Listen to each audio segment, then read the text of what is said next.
All right. Well, good afternoon, everybody. It's great to have you. Look, I think that we are 1 week into President Trump's historic peace plan in the Middle East, and things are going, frankly, better than I expected that they were. This is a very, very tough situation. You have two peoples, two enemies who fought a very tough conflict against each other. You have a terrorist organization on one hand that murdered a lot of innocent people. You've got an Israeli army that was defending itself on the other, that has learned a lot over the past couple of years. And, of course, you have an innocent civilian population in Gaza that's caught in the middle. But we're here at the Civilian Military Cooperation Center, which we are announcing the opening of. You have Israelis and Americans working hand in hand to try to begin the plan to rebuild Gaza, to implement a long-term peace, and to actually ensure that you have security forces on the ground in Gaza, not composed of Americans, who can keep the peace over the long term. So we've got a lot of work left to do. This is going to take a very, very long time, but I think Steve Witkoff, Jared Kushner, and Admiral Cooper behind me have done an incredible job. I want to say just a couple of quick things, and then I want to turn it over to Steve Witkoff. Number one, the Israeli government has been remarkably helpful in this. I want to thank them, thank our Israeli partners, and all the folks particularly who are working hand in hand with their American friends here at the CMCC. And number two, I want to say that there is this weird attitude I've sensed in the American media, in the Western media, where there's almost this desire to root for failure, that every time something bad happens, that every time that there's an act of violence, there's this inclination to say, oh, this is the end of the ceasefire, this is the end of the peace plan. It's not the end. It is, in fact, exactly how this is going to have to happen when you have people who hate each other, who have been fighting against each other for a very long time. We are doing very well. We are in a very good place. We're going to have to keep working on it, but I think we have the team to do exactly that. So with all thanks to our partners, both in Israel but all across the Gulf Arab states, Indonesia, the Turks, we are doing an amazing thing here, and I'm particularly proud of the American troops working at the command center who are coordinating this effort and making it possible. So with that, I want to thank Ambassador Steve Witkoff and turn it over to him to say a few things. And after everybody's said a few words, we'll take some questions. Thank you, guys. Well, thank you very much, Mr. Vice President. We're really proud of what's happened here. It's an amazing effort. It's a great coordination between our partners. We have a great team. Signing this deal up was a challenge in and of itself, but the implementation, that's where it really is going to be the most important. And I think we are exceeding where we thought we would be at this time. I think the Vice President has come out here. He sees that. The Secretary of State will be out here. I can't tell you what a privilege it is to work with the team that we have, with Jared, who's extraordinary, the President, of course, and the Vice President, and Admiral Cooper. I would also say this. We're learning so much here. This CMCC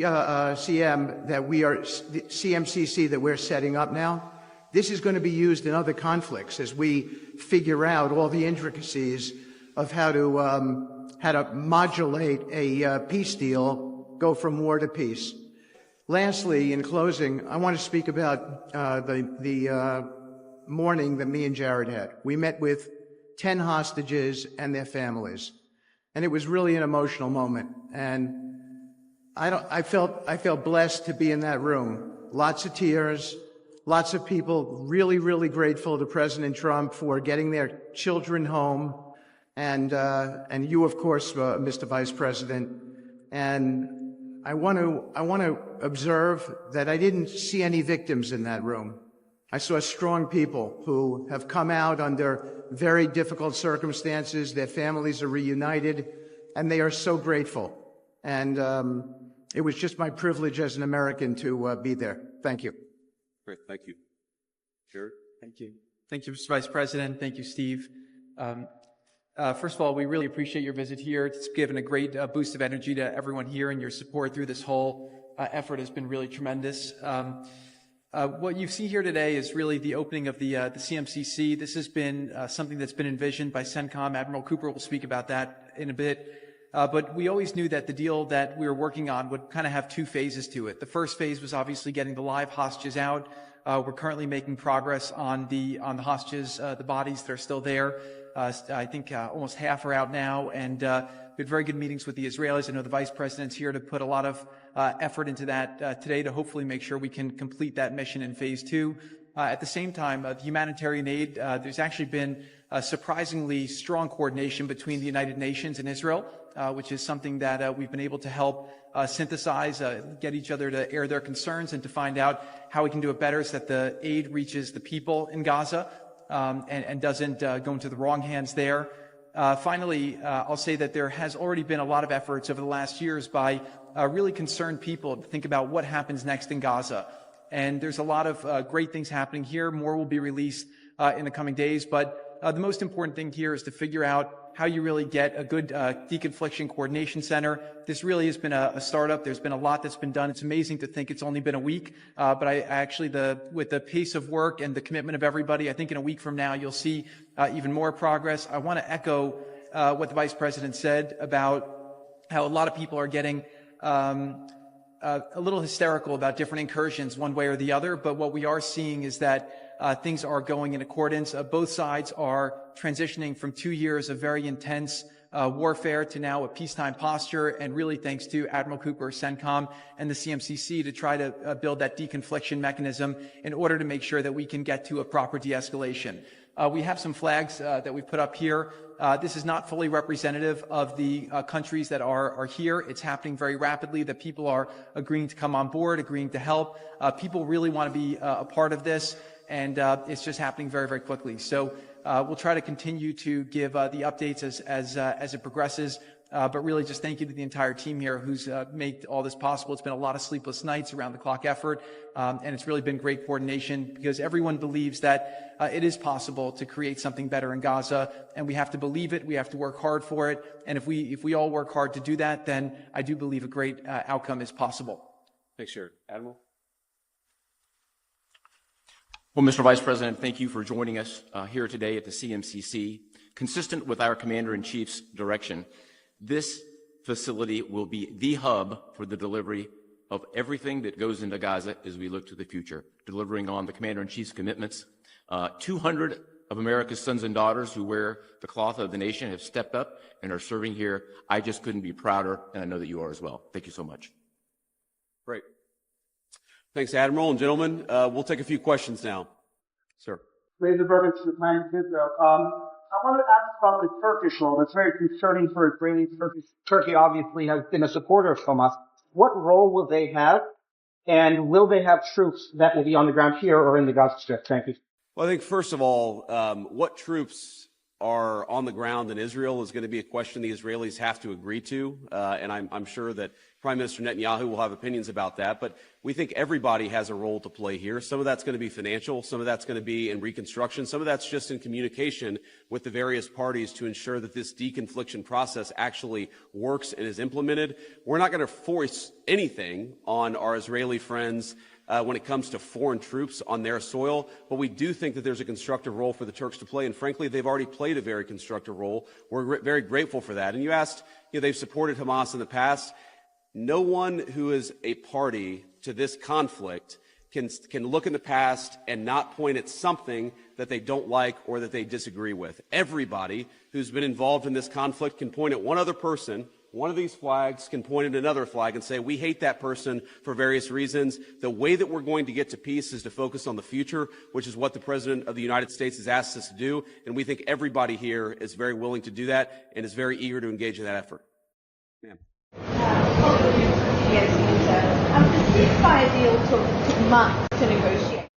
What do you think the likelihood is that it will last long term? If you had to put a number.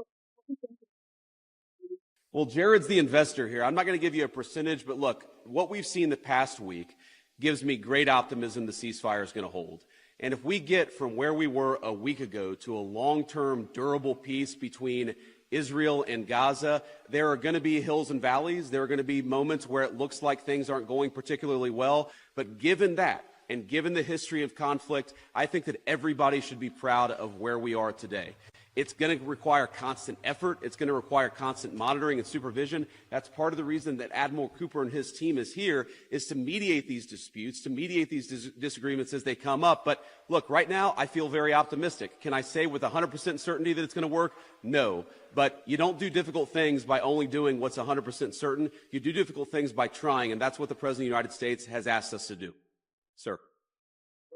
President. Suleiman Masoud from Cannes. First of all, thank you for brokering the ceasefire deal. Two questions for you. Hamas was supposed to bring back all the hostages within 72 hours. There are still deceased hostages that are still in Gaza. Will you put a deadline for Hamas to bring back all these hostages? And second thing, President Trump tweeted about this today, Hamas killing their own people in Gaza, Palestinians who work for Israel. What is your warning to Hamas about that? Yeah, so Steve, I'm going to ask you to follow up here, but let me say just a couple of words about the deceased hostages. I mean, one of the stations that I met with, one of the groups that's working on this that I met with earlier, they actually have a photo of the 15 deceased hostages who are still in Gaza. It is a focus of everybody here to get those bodies back home to their families so that they can have a proper burial. Now, that said, this is difficult. This is not going to happen overnight. Some of these hostages are buried under thousands of pounds of rubble. Some of the hostages, nobody even knows where they are. That doesn't mean we shouldn't work to get them, and that doesn't mean we don't have confidence that we will. It's just a reason to counsel in favor of a little bit of patience. This is going to take a little bit of time. And look, our warning to Hamas is very straightforward. The terms of the 20-point plan that the president put out there is very clear. It's supported not just by Israel, but by all of our Gulf Arab friends. It's that Hamas has to disarm. It's that Hamas has to actually behave itself. And that Hamas, while all the fighters can be given some sort of clemency, they're not going to be able to kill each other, and they're not going to be able to kill their fellow Palestinians. Now, again, that's going to take a little bit of time. We're talking about how to set up the security and humanitarian apparatus to put all this in place. But right now, where I stand, I feel confident that we're going to be in a place where this peace lasts, where it's durable. And if Hamas doesn't cooperate, then as the President of the United States has said, Hamas is going to be obliterated. Steve, do you want to add anything about the hostages? I think you said it, sir. Okay, great. Ma'am. Vanessa Chambers from USA Today. Just to follow up on what you were just saying, how much time does Hamas have to lay down its arms before the United States either takes dramatic action or authorizes its allies to do so? Well, look, the president actually put out a truth this morning that I thought was very instructive. We know that Hamas has to comply with the deal, and if Hamas doesn't comply with the deal, very bad things are going to happen. But I'm not going to do what the President of the United States has thus far refused to do, which is put an explicit deadline on it, because a lot of this stuff is difficult. A lot of this stuff is unpredictable. You basically have two regions in Gaza, one of which is relatively safe, I wouldn't say very safe, and one of which is incredibly dangerous. And part of ensuring that we get to a durable peace is to broaden the scope of the area that's safe. And the International Security Force is a big part of that. We don't yet have the International Security Force set up. That's something we're working towards. We have a number of volunteers who want to participate in that International Security Force. So my point is, I don't think it's actually advisable for us to say this has to be done in a week, because a lot of this work is very hard. It's never been done before. And in order for us to give it a chance to succeed, we've got to be a little bit flexible. I think what you're seeing from our Gulf Arab friends, certainly from our Israeli friends, is a certain amount of impatience with Hamas, but we're going to keep on working at this process, and we're going to keep on trying to bring the deceased hostages home, but also make sure that all Gazans are able to live in a prosperous and safe place. Yes. So House indicated that actually there is a plan to start rebuilding Gaza, the parts of Gaza which is still under Israeli control. Is it so indeed? And can you tell us a little bit about this plan? How is it going to work? Yeah, Jared, do you want to say a few words about that? Great.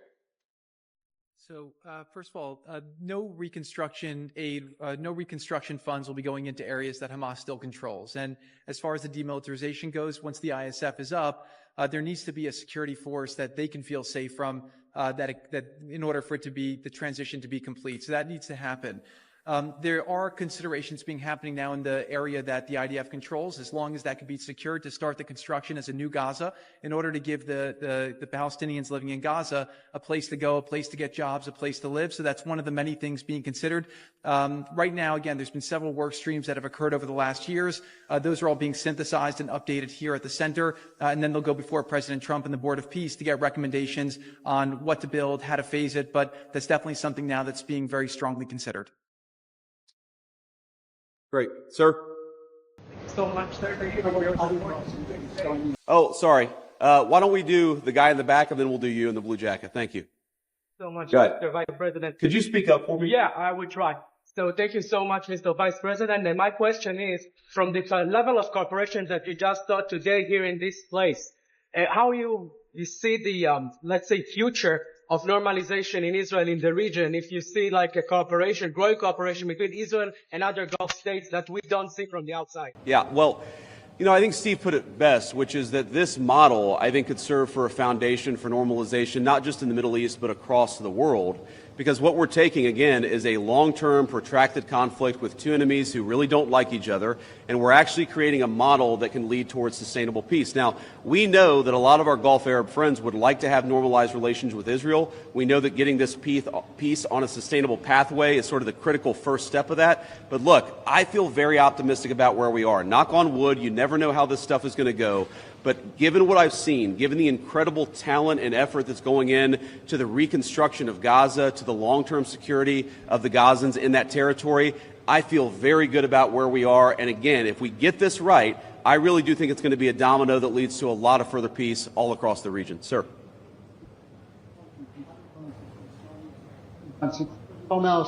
Firstly, a quick one is, did you come here because you thought Israel massively overreacted to the killing of its two soldiers? And secondly, following the reaction to this plan, do you now believe it is feasible to have a governance structure for Gaza that does not include strong Palestinian voices? Well, so on the first question, no. My visit had nothing to do with events of the past 48 hours. We had actually tried to plan this visit, frankly, months ago, and now we thought this would be a good time to do it. It ended up working out. As you know, sometimes calendars are difficult, especially when you're the Vice President of the United States. But I wanted to come. I wanted to check in on things. I wanted to, talk to the troops who are working very hard to coordinate this massive relief effort. And I wanted to just see how things were going and put some eyes on it so I could call the President of the United States and actually, it's one thing to read about it. It's one thing to talk with Jared and Steve on the phone about what's going on the ground. It's another thing to actually shake somebody's hand, to look them in the eye and to understand what are the challenges, what are the things they need from me. I mean, I heard from relatively junior troops very simple things that would make their lives easier that I'm going to take back to Washington and hopefully help them with. That's why you do a visit like this, not because of anything that's happening on the ground. On your question about what is the ultimate, authority in Gaza look like, I don't know the answer to that question. And I think what's so cool, what's so amazing about what these guys have done is that we're creating a governance structure that is very flexible to what happens on the ground in the future. We need to reconstitute Gaza. We need to reconstruct Gaza. We need to make sure that both the Palestinians living in Gaza, but also the Israelis are able to live in some measure of security and stability. We're doing all those things simultaneously. And then I think once we've got to a point where both the Gazans and our Israeli friends can have some measure of security, then we'll worry about what the long-term governance of Gaza is. Let's focus on security, rebuilding, giving people some food and medicine. If we get to the point where we're arguing exactly what the governance structure in Gaza is long-term, then we should pat ourselves on the back. That's a very good problem to have, but I won't anticipate that problem before we actually have it. I'll take a couple more and then we'll get moving. Ma'am. You speak up. Renata Brito with the Associated Press. Could you give a bit more details about the International Security Force? Which countries are going to be part of this? Are these troops in Gaza? And also about the disarmament plan or decommission plan. Are there incentives for Hamas to do that in a timely fashion? Any details?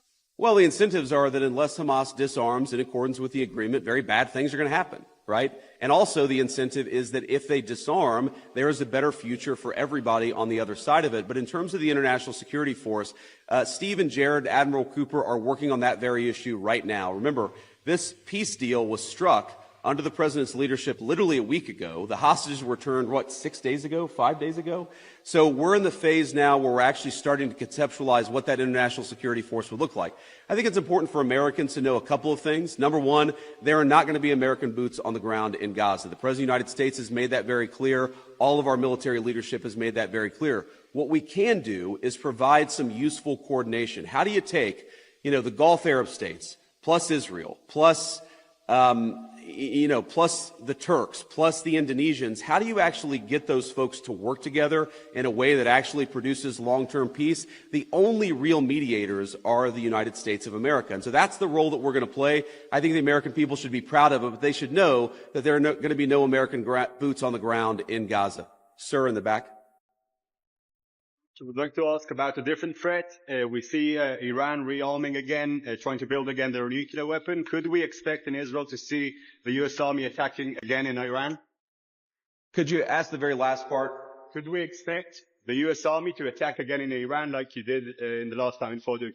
Well, I'm not going to make any announcements here today. The President of the United States has been very clear about our policy with regards to Iran. It's that he actually wants Iran to be prosperous. He wants to have good relations with the Iranians, but they cannot have a nuclear weapon. And so we're going to keep on using and exhausting every diplomatic means possible to try to ensure that Iran does not have a nuclear weapon. That's our focus, and that will remain our focus for the indefinite future. Let me just leave us with one final thought here. So I've been to Israel once in my entire life. I came for about 36 hours, and as a Christian, I think the world's Christians will know that this country, that this region of the world means a great deal to me.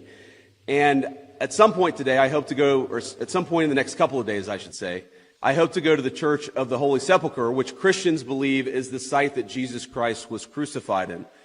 And I know that Christians have many titles for Jesus Christ, and one of them is the Prince of Peace.